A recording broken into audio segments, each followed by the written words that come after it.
Gente, existe algo, às vezes para mim parece que é inexplicável, na relação de Deus com o ser humano.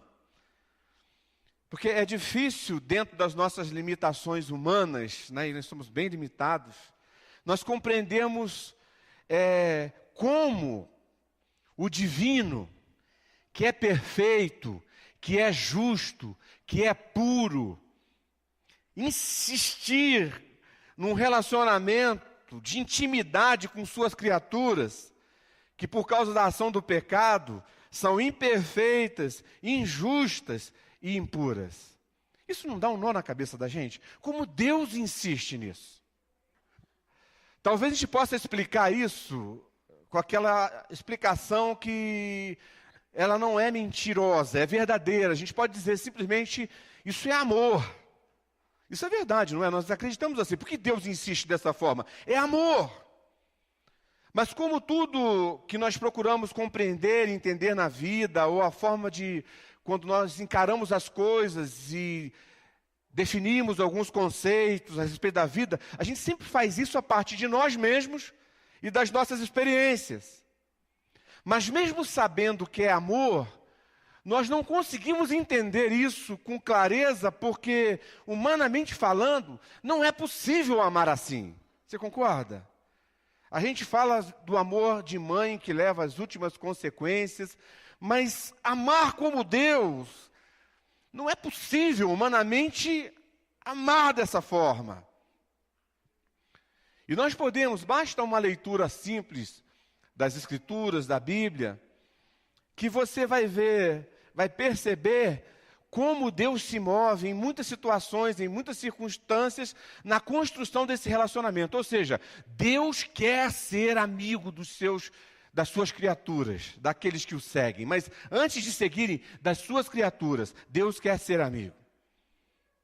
Por exemplo, quando você presta atenção na narrativa de Gênesis, você vê ali uma convivência que é marcada por um passeio no final de tarde. Lembra disso? Já leu isso lá em Gênesis? Um passeio no final de tarde, diariamente, com muita conversa. O Criador e a criatura, o Criador insistindo em amizade com a criatura. Uma convivência onde a nudez não era problema, porque havia relacionamento, havia amizade e havia intimidade. E basta, assim, atentarmos somente para essa primeira porção aí da leitura, ela nos revela uma coisa muito séria, que o Deus da Bíblia nem sempre é o mesmo Deus da religião. Você já parou para pensar nisso? Porque o Deus da religião, ele é apresentado, assim, em linhas gerais, de duas formas. Primeiro, como um tipo de fiscal carrasco, não é assim? É o fiscal carrasco.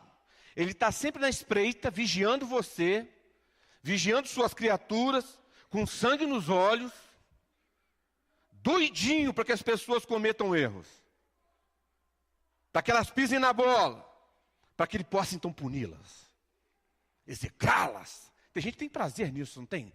Deus vai te pegar na esquina. Gosta de falar assim, cuidado, Deus vai te pegar e vai torcer teu pescoço, pecador miserável. A religião vende esse Deus. Esse Deus não é o Deus da Bíblia. A religião também vende um Deus, às vezes, aquele tipo bom velhinho, gaúcho, com chimarrão na mão, sentado numa cadeira de balanço, tranquilo, né? Que deu corda no mundo, criou as coisas, deu corda no mundo e deixou as coisas acontecerem, onde cada um faz o que quer. Ninguém presta conta de nada, está tudo bem, porque no final vai dar tudo certo. E a religião, nos nossos dias, vem desse tipo de Deus. Esse não é o Deus da Bíblia. A religião sempre vende essa ideia do 8 ou 80, não é?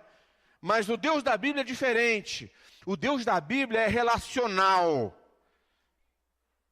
O Deus da Bíblia investe desde sempre em uma relação de amizade íntima com as suas criaturas. E isso, de forma alguma, o esvazia da sua soberania. Ele não deixa de ser soberano por ser amigo das suas criaturas. Não o esvazia do seu senhorio, da autoridade do seu senhorio. Ele não deixa de ser senhor, porque ele é seu amigo, porque ele é meu amigo. Não o esvazia da sua justiça, né, que são características perfeitas de Deus. Porque pelo fato do soberano, do Senhor, do justo ser formado essencialmente de amor, ele pode ser amigo de gente como nós, sendo quem é. Está ficando claro? Eu estou fazendo confusão. Está dando para entender? É possível que ele seja amigo daqueles que estão sob a sua soberania, os seus súditos. Amigos daqueles que estão sob o seu senhorio, os seus servos. E amigo dos injustos, confrontados pela sua justiça, porque ele justifica esses. E você encontra isso na Bíblia. Tem uns textos aqui, por exemplo, Êxodo 33, 11. Moisés, a relação de Deus com Moisés. O Senhor falava com Moisés face a face, como quem fala com quem? Vamos participar, gente? Falando sozinho, que fica chato esse negócio. Como quem fala com quem? Com amigo. E quando você lê a Bíblia, você vê a conversa de Deus com Moisés assim. Moisés, vai sozinho. Não, não vou. Não, se você não for, não vou. Não, eu vou. Quem vai? Eu vou só se eu for. Percebe? Conversa de amigo. Na relação de Abraão com Deus, aparece essa mesma amizade. Por exemplo, segundo Crônicas, quando Josafá estava orando a Deus porque vinha uma situação complicada sobre a nação, ele diz, não és tu, o nosso Deus, que expulsaste os habitantes dessa terra perante Israel, teu povo, e a deste para sempre aos descendentes de quem? Do teu amigo? Abraão. Abraão era reconhecidamente amigo de Deus. Lá em Tiago, no Novo Testamento 2:23, também diz, cumpriu-se assim a escritura que diz, Abraão creu em Deus e isso lhe foi acreditado como justiça. E ele foi chamado de quê? Amigo de Deus.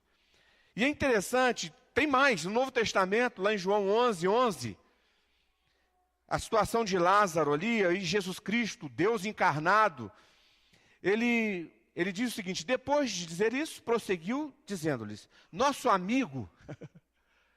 Lázaro fazia parte da lista de amigos de Jesus Cristo. Nosso amigo Lázaro adormeceu, mas eu vou lá acordá-lo. E essas pessoas que nós estamos citando aqui não fazem parte de uma classe especial, seleta, que Deus disse assim, olha, esses são os meus queridinhos, então desses eu me torno amigos. Não é assim que funciona. Nós vamos entender algumas coisas ao longo da nossa caminhada aqui. Mas o que deve ficar claro para nós é que a forma de Deus se relacionar com a sua criatura é através da amizade. Deus quer ser amigo das pessoas que Ele trouxe à existência.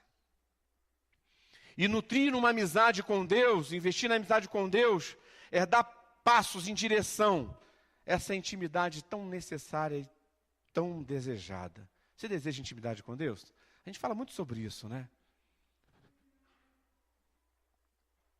Então, como entender essa amizade? Como funciona, então, esse relacionamento com Deus, de amizade com Deus? Como é a proposta dessa amizade que Deus coloca à nossa disposição? Em primeiro lugar, essa amizade é uma iniciativa de quem? De Deus. João 15, 13 a 15, diz assim, o meu mandamento é este, amem-se uns aos outros como eu os amei. Ninguém tem maior amor do que aquele que dá a sua vida pelos seus amigos. Vocês serão meus amigos se fizerem o que lhes ordeno. Já não os chamo servos, porque o servo não sabe o que o seu senhor faz. Em vez disso, eu os tenho chamado amigos, porque tudo que ouvi de meu Pai, eu lhes tornei conhecido. Apesar de qualquer relacionamento, ser uma via de duas mãos, o relacionamento com Deus sempre começa com uma iniciativa dele. Isso precisa ficar claro para a gente. E isso, de certa forma, revela o quanto da vontade humana é fraca. Nós sabemos que precisamos de Deus, mas nós não vamos na direção de Deus. Nós sabemos o quanto essa amizade, tomamos conhecimento de quanto essa amizade nos é necessária e importante, mas nós não temos força, ânimo para ir na direção dele. Foi necessário, Deus sabendo disso, se tornou necessário que ele viesse na nossa direção. Por isso essa possibilidade de amizade com Deus, ela acontece por uma iniciativa dele. É ele que vem ao teu encontro. Amém? Esse texto aqui, ele fala da intenção de Deus em manter uma relação conosco que transcenda aquela formalidade até mesmo da relação discípulo e mestre. Que já é uma coisa boa, não é? Porque o mestre é aquele que de alguma forma imprime é bom, hein? Imprime seu estilo de vida no seu discípulo. Não é verdade? Não só com palavras, mas com exemplo. E aí, de certa forma, há até certa intimidade. Mas parece, pelo texto aqui, que Deus quer ir além disso. Ele quer que não seja um relacionamento formal, marcado pela formalidade. Porque no relacionamento formal, as nossas ações se tornam politicamente corretas. Não é assim? Dentro da formalidade. Tem coisa que a gente fala lá fora que a gente não fala aqui dentro. Tem gente que a gente fala com algumas pessoas que a gente não fala com outras. Não é assim? Porque às vezes o relacionamento é tão formal e que nos leva a ter atitudes politicamente corretas, as palavras são devidamente colocadas, ou seja, formal. Isso faz parte de um relacionamento mestre-discípulo. Mas a amizade, ela tem uma pitada de informalidade, não tem? Nos deixa à vontade para ser quem nós somos mesmo. Principalmente uma amizade verdadeira e íntima. Ela deixa a gente à vontade. E essa é a mensagem passada por Deus quando Ele nos chama de amigos. Quando Jesus nos chama de amigos aqui. Ele quer que fiquemos à vontade nessa relação. Que sejamos nós mesmos. Que não fiquemos criando tipos e estilos gospels, baseados nos nossos achômetros, numa tentativa até de agradá-lo. Ele não quer isso. Porque se alguma coisa tem que mudar em nós, nessa relação de amizade, ela vai mudar por ação dele, que vai nos tornar mais parecido com Jesus Cristo. E o que se espera de um amigo? O que se espera de um amigo, de uma amiga? O que se espera de uma amizade é que seu amigo seja ele mesmo. Verdadeiramente ele mesmo, não é isso? E com Deus também não é diferente. Irmãos, a iniciativa de Deus e a possibilidade dessa amizade é que produz a felicidade e a realização humana. O ser humano não é pleno, não é feliz, não é realizado, se não se tornar amigo de Deus. Agora, mesmo sendo uma iniciativa de Deus, há necessidade de uma contrapartida. E como se responde a uma boa amizade? Como se cuida de uma boa amizade? Como se caminha em uma amizade em direção à intimidade? Eu consigo lembrar de algumas coisas aqui. Por exemplo, verdade. Vocês acham que é essencial? Sim ou não? Lealdade. Sim. Transparência, gentileza, fidelidade, carinho, investimento de tempo. São tantas as coisas que são necessárias na contrapartida para que você possa manter, nutrir e manter uma amizade. Só que aqui, o texto que nós lemos, acrescenta algo nessa amizade com Deus. Ele diz assim: serão considerados meus amigos se fizerem o que vos mando. Obediência. Quer ser amigo de Deus? Quer viver em intimidade com Deus? Obedeça. E aí a pergunta: você é amigo de Deus? Como vai seu relacionamento com Ele? Vamos lá. Uma outra marca, outra característica dessa amizade com Deus, é que ela não faz acepção de pessoas. Mateus 11:19 diz assim: pois veio João, Jesus conversando com os religiosos de plantão, pois veio João que jejua e não bebe vinho, e dizem, ele tem demônio. Veio o Filho do Homem comendo e bebendo, e dizem, aí está um comilão e beberrão, amigo de publicanos e pecadores. Pô, quem está falando a verdade? Mas a sabedoria é comprovada pelas obras que acompanham. Eu acho esse texto aqui tremendo, porque ele põe em xeque a nossa religiosidade. Nós temos a tendência de ler a Bíblia enxergando apenas o que nós achamos certo, não é? Todos nós lemos a Bíblia com as nossas próprias lentes. A gente, às vezes, não espera o texto dizer para a gente o que ele quer dizer. A gente já vai predisposto a entender aquilo que nós achamos que é correto. Não é assim que funciona a nossa leitura bíblica, na maioria das vezes? A gente pode rever essas questões aí. Por exemplo, ousa-se dizer que o vinho que Jesus tomava não tinha álcool. Porque eu não gosto de bebida alcoólica, então falo que o vinho de Jesus não tinha álcool. Ah, gente, veio da uva, não tem álcool, é suco. Não é? Então, Jesus, aí a Bíblia tinha que falar assim, ó, Jesus tomava suco, e a Bíblia fala assim, não vos embriagueis com suco. Não tem como. Era vinho e tinha álcool. Às vezes, até falar a respeito de Jesus, a gente fala com tantos pudores, que, por exemplo, Jesus foi tentado em todas as coisas. Amém, irmãos? Até no sexo. Ó, ninguém fala amém comigo. Por que não fala amém? Você percebe? Aí, porque eu já ouvi de alguém dizendo o seguinte, não, ele foi tentado, não, na área sexual, não, isso nunca. Eu falei, então se Jesus não serve para mim, para me representar, ele não me representa, está na moda agora falar esse negócio, porque ele não vive as mesmas coisas que eu vivo, então é uma mentira o que a Bíblia está dizendo. Então eu preciso olhar para a palavra de Deus e entender o que ela está dizendo para mim. O que está falando é o que é, está ali é. E o texto deixa bem claro que o critério de Jesus para fazer suas amizades é bem diferente do nosso. Porque o critério de Jesus relativiza o ditado popular, diga-me com quem andas e te direi quem és. Não é assim que a gente diz? Diga-me com quem andas e te direi quem és. É claro que isso aqui tem um fundo de verdade também. Tem, não tem? Mas ele fica relativo com essa ação de Jesus Cristo aqui. Deve ficar claro para a gente que ele andou com bêbados sem se tornar bêbado. Andou com cobradores de impostos injustos, ladrões sem vergonha, sem se tornar um deles. O critério de Jesus, o Deus encarnado para escolher suas amizades, permite a inclusão da minha pessoa no seu ciclo de amizade.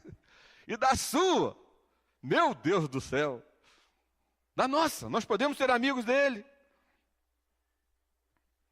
Isso porque a busca dele por amizade tem a ver com a sua missão também, com a razão da sua existência. Você não pode dissociar a missão de Cristo da vida dele. Ele veio para salvar quem está perdido. Então tem que andar com quem precisa ser achado. Não é? Se ele veio salvar, quem precisa ser salvo.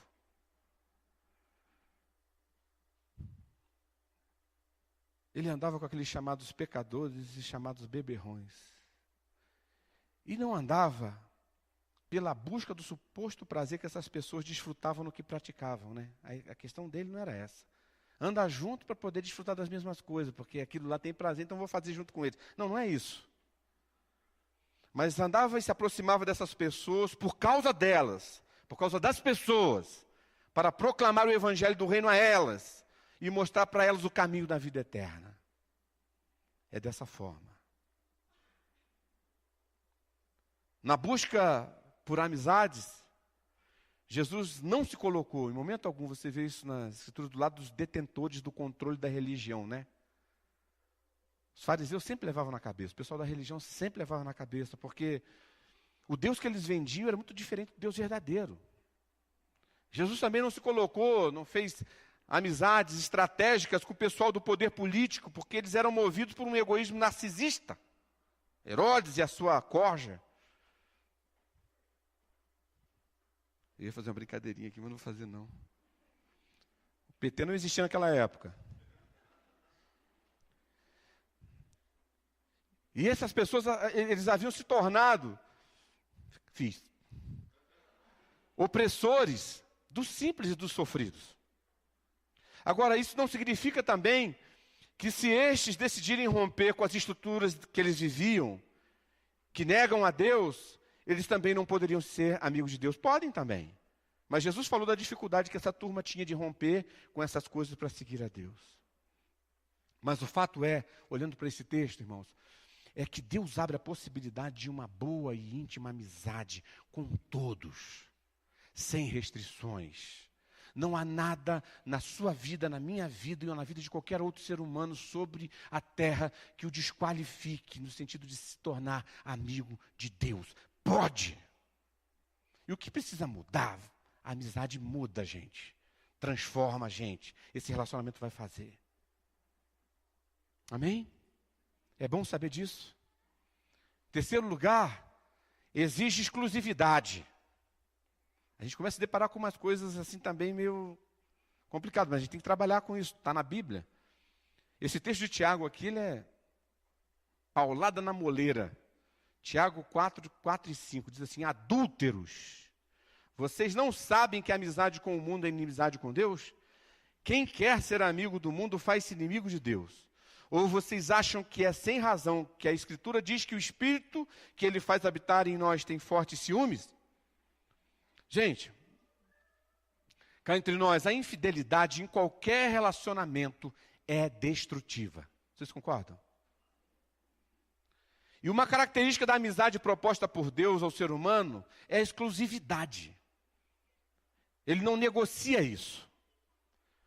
Uma amizade, se a gente for pensar numa amizade exclusivista no nosso dia a dia, nos nossos relacionamentos humanos, a gente definiria essa amizade como doentia, né? Você tem um amigo, uma amiga, que não permite que você se relacione com outra pessoa e tenha amizade com outra. Isso é doentio, não é? Mas agora, a exceção talvez caiba em alguns momentos, quando você intervém para tentar evitar que aquela pessoa entre num relacionamento sabidamente negativo e destrutivo. Você está lutando por alguém.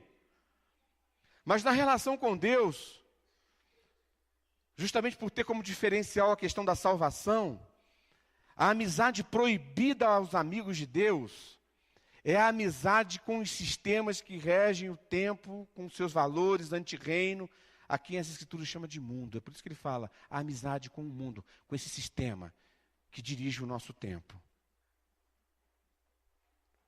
E tendo em mente o seguinte, irmãos, que a amizade tem a ver com intimidade.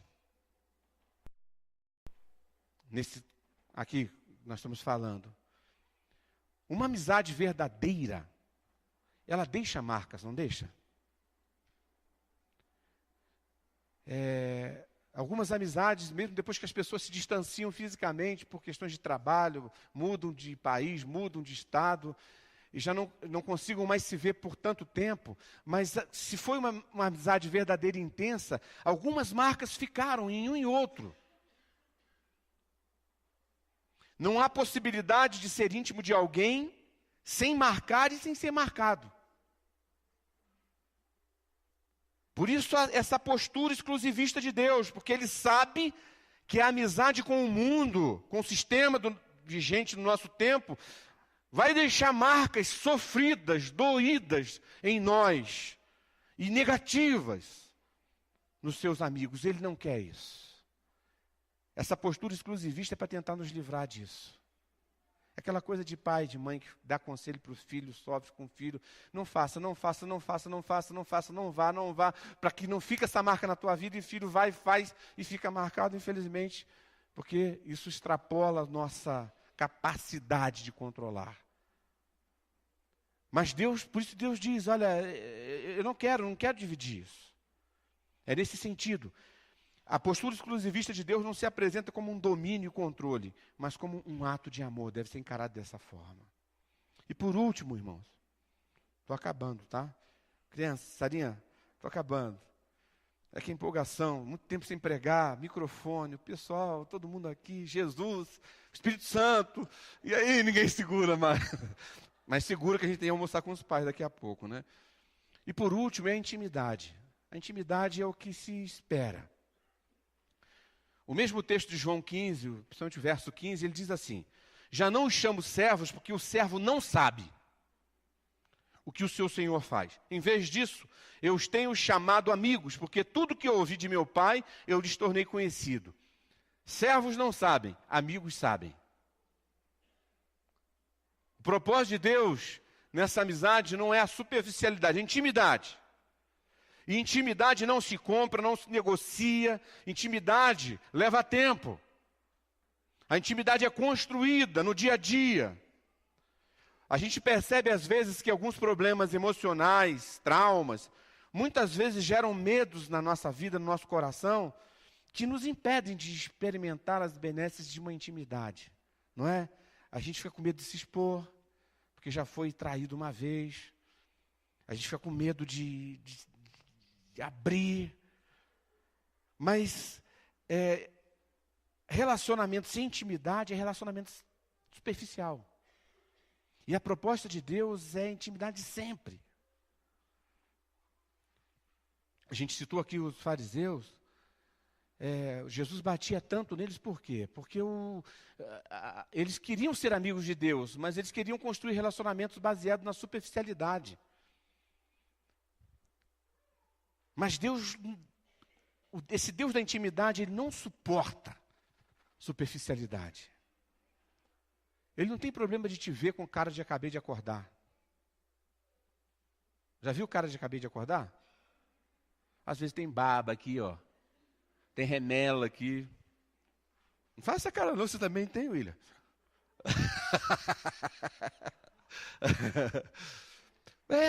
É isso, com cara de acabei de acordar. Cara de acabei de acordar, a gente só mostra para os íntimos, gente. Quem tem cabelo, o cabelão todo assim. E Deus não tem problema de ver a gente assim de roupa íntima. Ou até nu. Deus não tem problema com a nossa nudez. Ele não tem problema com o que a intimidade é capaz de revelar de nós. Ele conhece. Nós é que temos problemas com isso, ele não. Ele busca a intimidade porque na intimidade há verdade, transparência, honestidade. Na verdade não há uma maquiagem para tentar corrigir o que nós não gostamos ou para tentar camuflar aquilo que a gente quer esconder.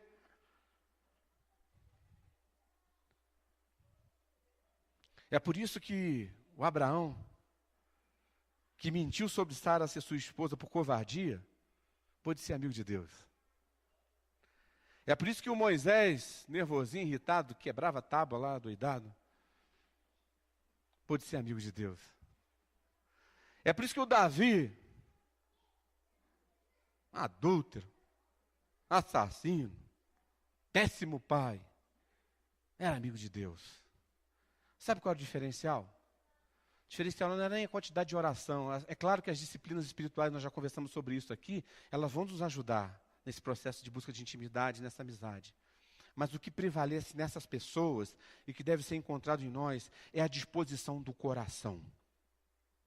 É a disposição do coração. Um coração que se autorrenuncia, que abre mão de si e se entrega sem reservas a esse relacionamento. Assim era o coração de Davi. Deus falou: Davi, você pecou, seu sem vergonha. Eu pequei mesmo, Senhor, perdão. Escreve um salmo, se derrama lá na presença de Deus, reconhecendo, sentindo na carne a dor do seu pecado. É esse coração que produz a intimidade com Deus. Um coração disposto a dizer não para si mesmo, e sim para Deus, sempre. Intimidade com Deus, Deus tem uma proposta. Deus quer ser seu amigo. E a pergunta, só para a gente concluir, é essa. Você tem vivido como amigo de Deus? Ou você ainda se posiciona como servo? Servo não sabe. Servo não entende.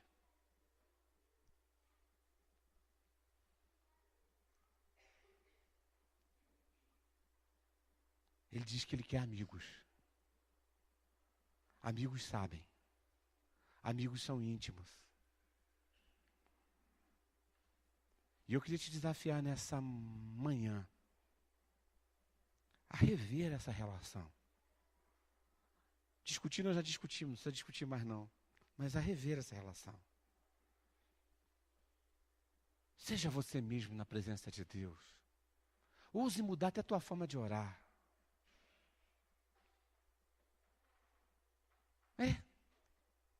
Para demonstrar intimidade. Como você chega para um amigo íntimo? Chega para um amigo e fala assim: caro amigo Cláudio Rocha, permita-me adentrar a sua presença para conversar com você.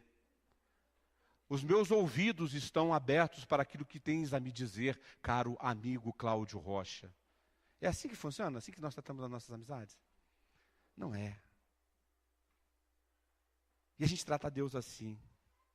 A gente põe Ele longe do coração. Ele nunca fica longe. Porque Ele está sempre perto, Ele ama a gente.